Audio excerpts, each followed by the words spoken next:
Salut, c'est Scylla pour 120 secondes de conscience.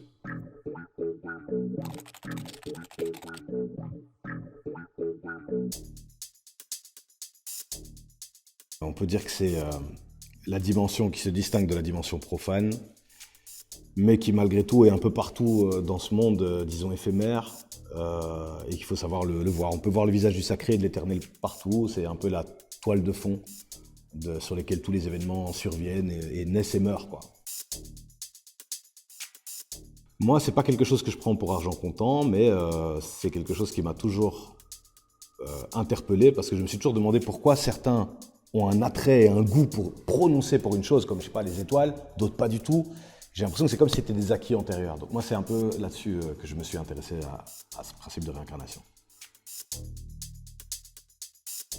C'est tous les obstacles qu'on va traverser, mais soit tu résistes à ces obstacles et ils se retournent contre toi, soit tu les accueilles de manière bienveillante et ils te servent.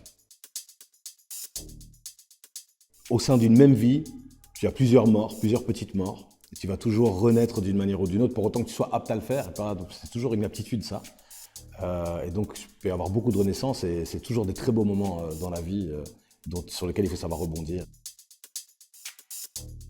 Un attribut qu'a chaque homme, qui n'est pas ce souffle divin dont on parle, mais qui est un agglomérat d'émotions, d'aptitudes, le mental, etc., voilà, mais qui doit être éduqué par l'esprit.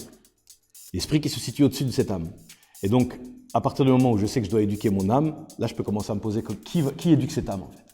Et ça, à mon avis, si tu te poses cette première question, c'est le premier pas vers qui tu es vraiment.